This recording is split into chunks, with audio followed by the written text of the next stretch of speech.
대해서 살펴봤습니다. 쉽게 말하면 고대사에 대한 내용입니다. 오늘은 굳이 따지면 고려 시대입니다. 중세라고도 하기도 하죠. 오늘은 고려가 어떻게 만들어지고 발전해 가는 과정에 대해서 살펴보도록 하겠습니다. 이번 주하고 다음 주 내용이 고려 시대 내용입니다. 다른 시대보다 조금 딱딱한 내용이나 어려운 내용이 좀 있을 수가 있습니다. 대신 그만큼 중요한 내용이 많이 나오기 때문에 좀 집중해서 수업을 들으시기 바랍니다. 특히 오늘 이번 주 수업 그리고 다음 주 수업 같은 경우는 시험, 특히 기말고사로 나올 시험 문제가 굉장히 많이 있습니다. 그러니까 특히 좀 신경을 써서 수업을 들으시기 바랍니다. 그럼 수업을 본격적으로 시작하도록 하겠습니다. 고려는 바로 통일신라 이후에 등장한 나라입니다. 통일신라는 설명을 안 해도 상당수 학생들이 많이 아실 겁니다. 고구려, 백제, 신라 이 세 나라를 신라에 의해서 통일이 되죠. 그래서 그 이전의 신라와 통일된 이후의 신라를 구분해서 그냥 통일신라 이렇게 라고 말하기도 합니다. 통일신라, 즉 신라가 삼국을 통일하고 나서 상당히 전성기를 누렸습니다. 근데 모든 나라는 시간이 가면 갈수록 나라가 점차 혼란함을 겪게 되고 약해지게 되는 것은 당연한 것입니다. 통일신라도 동일합니다. 처음에는 통일 이후에 전성기를 누렸지만 점차 시간이 가면 갈수록 정치가 혼란스러워 됩니다. 첫 번째 줄에 보시면 김지정이라는 사람이 반란을 일으킵니다. 반란이 일어난다는 것 자체도 그 나라에 큰 문제가 있다는 것을 보여주는 겁니다. 근데 반란이 단순한 반란이 아니라 해공왕이라는 당시 통일신라의 왕이 죽게 되는 겁니다. 반란으로 인해서 왕이 죽었다. 그 나라는 굉장히 큰 혼란함에 빠질 수밖에 없다는 거죠. 근데 이와 비슷한 일이 자주 발생하게 됩니다. 150년 동안 20명의 왕이 교체가 됩니다.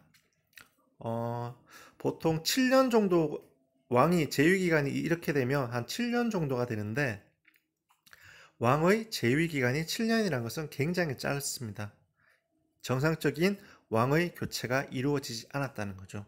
쉽게 말하면 반란 또는 왕에 대한 독살도 있었겠죠.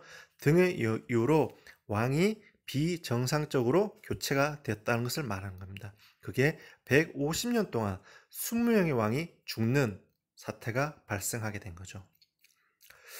두 번째에서 특히 중요한 게 바로 골품제입니다. 신라시대에서 제일 중요한 게 뭡니까? 라고 물으면 아마 많은 분들이 골품제를 이야기할 겁니다. 그만큼 골품제는 굉장히 중요한 내용입니다. 골품제는 쉽게 말하면 신라시대의 신분제도입니다. 성골, 진골, 육두품, 오두품, 사두품 이렇게 구분이 됩니다. 그래서 왕이 될 수 있는 신분은 성골과 진골 이 두 신분만 가능합니다. 특히 성골을 중심으로 해서 왕 위에 오를 수가 있다는 거죠. 근데 여기에 대해서 불만을 가지는 사람들이 등장하게 되는 겁니다. 바로 육두품입니다. 여러분들이 신라시대에 알고 있던 많은 사람들이 육두품 출신입니다. 이 사람들 같은 경우는 자신이 능력이 있지만 육두품이라는 신분으로 인해서 간직에 오를 수 있는 간직에 제한이 있다는 겁니다. 당연히 불만을 가질 수밖에 없다는 거죠. 이 사람들이 자신들의 힘을 키워서 바로 무너뜨리게 되는데 그게 바로 후 삼국시대 왕건, 궁예, 견훤 이런 사람들이 등장하게 되는 겁니다. 골품제에 대해서는 특히 중요한 내용이 많이 있습니다. 죄송합니다. 제가 갑자기 카톡이 와서 녹화를 좀 중지시켰습니다. 골품제에 대해서 제가 이어 설명하게 됐습니다. 골품제는 굉장히 중요한 제도입니다. 신분제도이고요. 또한 통일신라를 뿐 아니라 신라를 설명함에 있어서 가장 중요한 제도입니다. 네, 이러한 골품제에 대해서 불만을 가지게 했던 사람들이 육두품이고 이들을 중심으로 통일신라가 망하게 되고 새로운 세력이 등장하게 되는 거죠. 골품제에 대해서는 다양한 이야기를 하실 수 있습니다.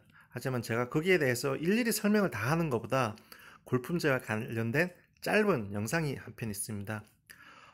골품제에 에서 가장 피해를 많이 봤던 육두품, 그 중에서 채치원인에 대한 내용입니다. 한 5분 정도 되는 짧은 영상이니까 집중해서 한번 보시기 바랍니다.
영상을 잘 시청하셨습니까?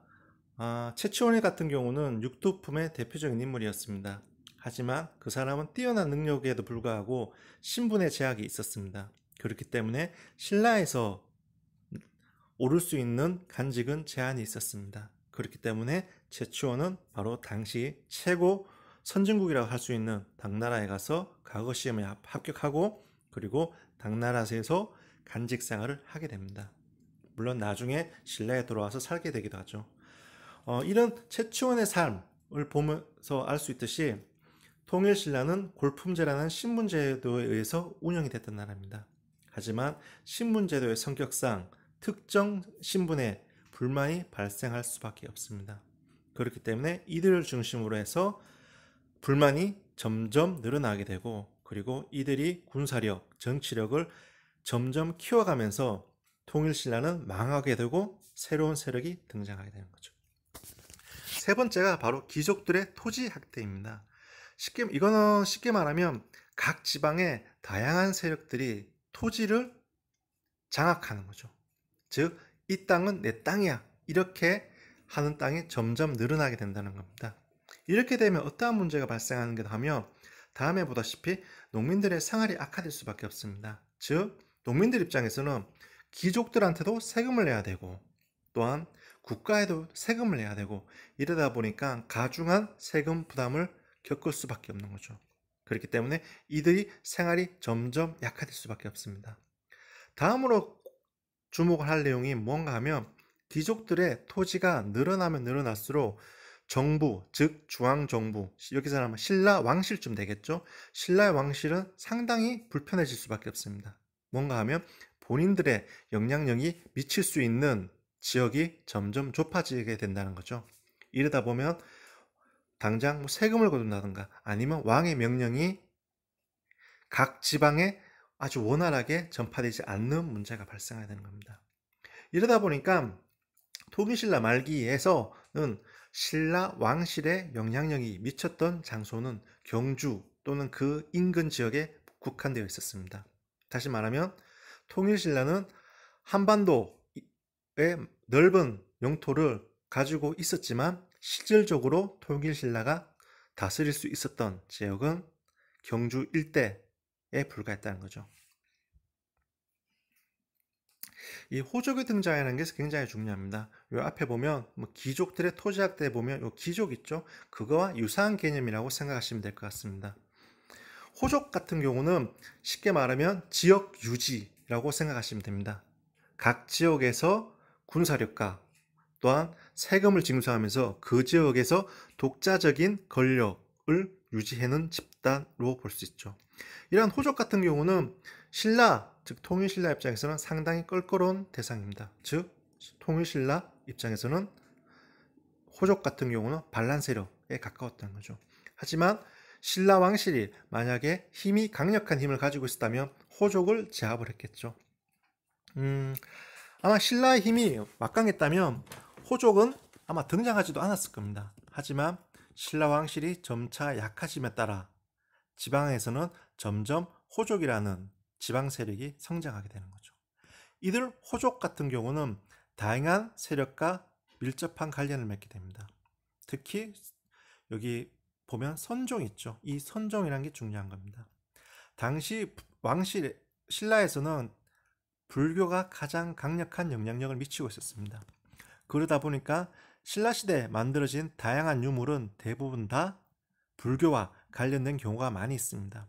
근데 신라 왕실이 지원을 한 불교 종파는 교종들입니다. 교종은 왕실 불교이고 또한 귀족 불교의 성격이 강합니다. 반면에 선종 같은 경우는 지방 호족과 밀접한 관련을 맺고 있는 거죠. 즉 교종과 선종의 교리상의 차이점이 통일신라 말기를 이해함에 있어서 굉장히 중요한 내용입니다. 세 번째 중요한 게 바로 풍수지리설입니다. 요즘에는 좀 덜한데 예전 같은 경우는 나이 드신 분들이 무덤을 만들거나 등에서 아니면 집을 만들 때 이 풍수지리설을 굉장히 많이 관심을 가졌습니다. 쉽게 말하면 풍수지리설은 땅에 길흉하북이 있다는 겁니다. 즉 그 특정 땅에 무덤을 만들거나 또는 집을 만들 때 그 땅이 좋은 기운이 있으면 그 땅에서 사는 사람들은 굉장히 행복하게 산다는 거죠. 반면에 굉장히 기운이 나쁜 곳에 집을 만들다든가 아니면 무덤을 만들면 그 집에서 살던 사람들은 굉장히 어려움을 겪게 된다는 겁니다. 이 풍수지리설이 통일신라 말기에 상당히 영향을 미치게 됩니다. 왜냐하면 지방에 있는 호족들의 경우는 내가 살던 곳이 굉장히 좋은 땅이다, 명당이다, 이런 걸 강조함으로써 자신들이 가지고 있는 존재를 합리화시키기 위해서 이러한 주장을 하게 되는 거죠. 호족들의 등장, 그리고 호족과 선종의 결합, 또한 호족의 풍수지리설에 대한 관심은 지방에서 호족이 등장함에 있어서 큰 영향을 미치게 되는 겁니다. 이 지도는 아마 오늘 수업에 있어서 가장 중요한 지도 중에 하나입니다. 이거는 통일신라 말기 지도이죠. 즉 후삼국 시대입니다. 신라가 있죠. 또한 후백제가 있습니다. 후고구려도 있습니다. 또 북쪽에 보면 발해라는 나라도 있습니다. 우선 여기에서 후백제에 대해서 살펴보도록 하겠습니다. 후백제는 견훤이라는 사람이 건국한 나라입니다. 경상북도 상주 가은현 출신입니다. 견훤은 군인입니다. 군인. 근데 단순한 군인이 아니라 지방 아버지가 상주 지역에서 유력한 호족이었습니다. 아다계라는 사람인데 그 사람의 아들이 바로 견훤입니다. 견훤은 본인이 목격을 했던 거죠. 뭔가 하면 통일신라가 더 이상 유지되기 어렵겠구나, 나라가 엉망진창이니까 곧 망하겠구나, 이런 생각을 가지게 되는 겁니다. 이런 생각을 가진 후백제 견훤은 바로 오늘날 전주에서 나라를 세우게 되는 거죠. 그게 바로 후백제입니다. 앞에 지도를 다시 한번 보시겠습니다. 후고구려, 후백제, 신라 이 삼국에서 가장 강력한 세력을 가지고 있었던 나라가 후백제였습니다. 근데 후백제는 아주 어이없는 일로 나라가 약해지게 되는 겁니다. 바로 이 사건입니다. 견훤이 자기 아들에게 왕위를 넘겨주려고 계획을 세웁니다. 원래는 자기를 따라다니면서 오랫동안 고생을 했던 첫째 아들 아니면 둘째 아들 이렇게 왕위를 넘겨줬으면 큰 문제는 발생하지 않았을 겁니다. 근데 견훤은 자신의 막내 아들에게 왕위를 넘겨주려고 계획을 세웁니다. 이것을 눈치챘던 첫째 아들이 견훤을 금산사에 감금을 하게 됩니다. 이 금산사는 오늘날 충남 금산이 아니라 거기 김제입니다. 그러니까 오해 안 하시면 좋을 것 같고요. 금산사에 견훤을 감금하게 된 겁니다. 근데 견훤은 여기에서 감금되었다가 겨우 도망치게 되는 거죠. 바로 도망쳐서 어디로 가는가 하면 왕건, 즉 당시 고려로 이동을 하게 된 겁니다. 근데 왜 왕건이 신라가 아니라 고려로 가게 됐을까? 그 이유가 바로 여기에 있습니다. 견훤은 통일신라를 굉장히 추궁했습니다. 직접 군대를 이끌고 경주를 침략하기로 했습니다. 그래서 당시 통일신라의 왕이었던 경혜왕을 죽이고 본인이 직접 경순왕이랑을 신라왕으로 옹립하기로 했습니다. 그러니까 당시 통일신라 같은 경우는 후백제와 굉장히 철천지 원수 사이였습니다. 이런 상황에서 견훤이 통일신라로 가고 다는 것은 어렵다는 거죠. 여기 보면 사진이 나와 있습니다. 이게 뭘까요? 아마 많은 학생들이 이 유적지를 알고 있을 겁니다. 바로 포석정입니다. 포석정. 여기에서 통일신라에서 다양한 왕들이 여기에서 술을 먹고 놀았다 이러면서 통일신라가 망할 수밖에 없었던 이유에 대해서 설명하기도 합니다. 이 유적지를 가지고. 최근에는 근데 여기가 단순히 놀이터, 즉 뭐 술을 먹고 노는 장소가 아니라 제사를 지내는 장소라고 보는 견해가 점점 커지고 있습니다. 뭐 요거는 여담이기 때문에 나중에 기회가 되면 포석정에 대해서도 한번 살펴볼 기회가 있었으면 합니다. 근데 다시 한번 얘기하고 싶지만 포석정이 예전처럼 단순히 술을 먹고 노는 장소가 아니라 점차 최근에는 제사를 지내는 장소로 인식되고 있다. 이 정도는 좀 알으셨으면 좋을 것 같습니다. 견훤은 이제 고려로 도망치게 되는 겁니다. 당시 고려를 이끌고 있었던 왕건에게 투항을 하게 되는 거죠. 근데 왕건은 당시 견훤을 상부, 요즘 말로 하면 큰아버지 이쯤 될 것 같습니다. 그러니까 견훤을 굉장히 극진히 대접하게 되는 겁니다. 견훤은 나중에 후백제를 고려군이 침입을 할 때 바로 견훤이 직접 안내하게 되는 거죠. 아마 견훤 입장에서는 굉장히 비참했을 겁니다.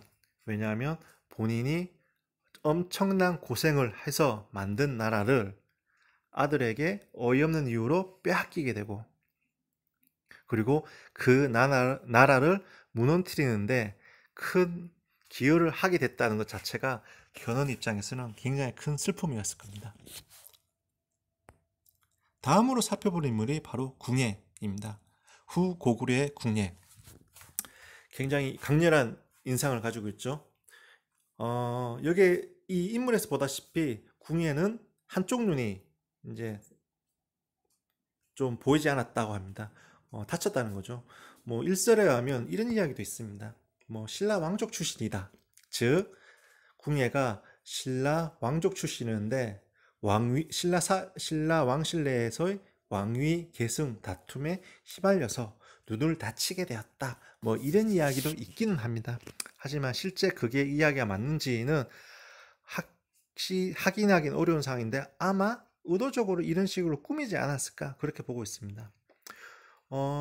궁예 같은 경우는 개성 일대에서 지금 뭐 북한의 개성에서 바로 후 고구려를 건국을 했습니다. 국호를 이제 근데 나중에 국호를 태봉으로 고치고 점점 영토를 확장하고 있습니다. 이 태봉이 어디인가 하면 철원 일대입니다. 철원 일대. 요즘에 남북 교류가 조금씩 이제 활성화되는 분위기가 보이다 보니까 철원 일대에 궁예 왕터, 궁궐터라고 하죠. 그걸 발굴하기 위한 작업을 하고 있습니다. 궁예란 인물 나가서 고려 초기의 모습이 사실 대부분 유적지가 북한에 있다시피 북한에 대부분 다 있습니다. 그렇다 보니까 그 지역에 대한 연구가 많이 부족합니다. 근데 점점 남과 북이 교류가 되다 보니까 이제 좀 시간이 지나면 아마 궁예에 대한 연구도 많이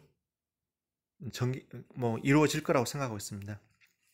근데 궁예 같은 경우는 이제 태봉으로 나라 이름을 고치고 영토를 확장하면서 잘 나갔습니다. 정말 점점 나라가 영토가 넓어지고 나라의 기틀이 튼튼해지고 있었습니다. 하지만 궁예가 점점 이상해지는 거죠. 대표적인 개념이 바로 미륵불, 간신법입니다. 미륵불은 불교의 민간 신앙 중에 하나입니다. 근데 쉽게 말하면 이 미륵불 사상이라는 것에 궁예가 본인이 직접 신이다라고 이야기하는 거죠. 즉 궁예는 자기 스스로 본인을 신이라고 생각을 하는 겁니다. 약간 좀 맛이 가는 분위기가 나고 있죠. 두 번째는 바로 간신법입니다. 간신법. 이거는 쉽게 말하면 상대방이 무슨 생각을 하고 있는지를 본인은 다 알고 있다는 겁니다. 미륵불과 간신법.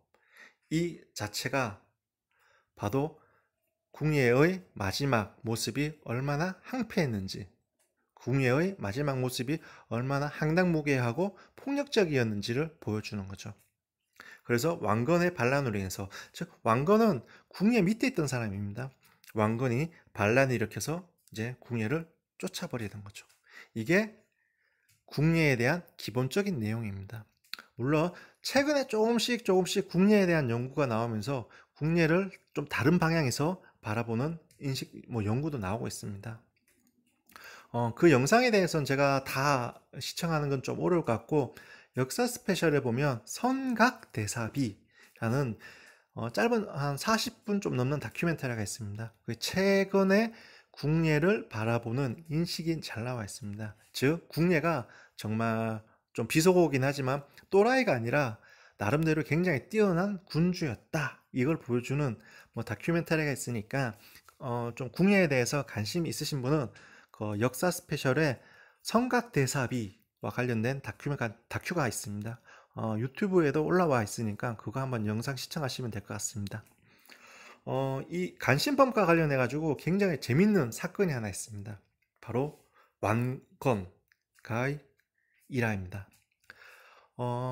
궁예가 점점 정신이 온전치 못하게 되니까 자기 주변에 많은 사람들을 죽이게 되는 겁니다. 너 반란을 꾀했지. 그러면서 죽이고, 야, 너 나 뒤에서 나를 비난했지. 그리고 사람을 죽이고.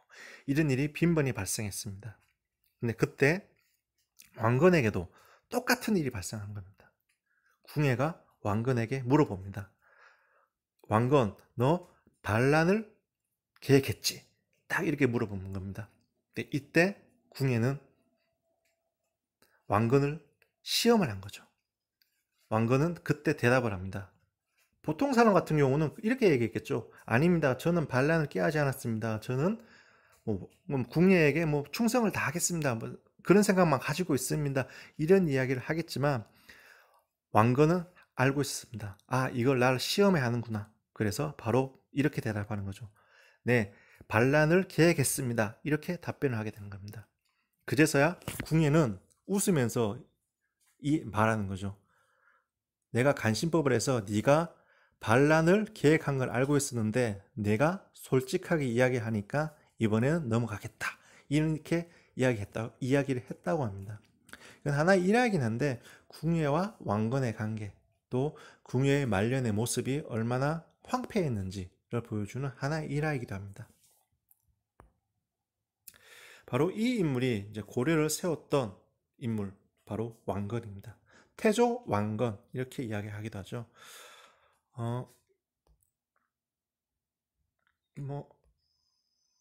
지금까지 이제 통일신라가 멸망을 하고 후 삼국시대가 있었고, 그리고 후 삼국을 시대를 통일했던 고려에 대해서 간략하게 살펴봤습니다.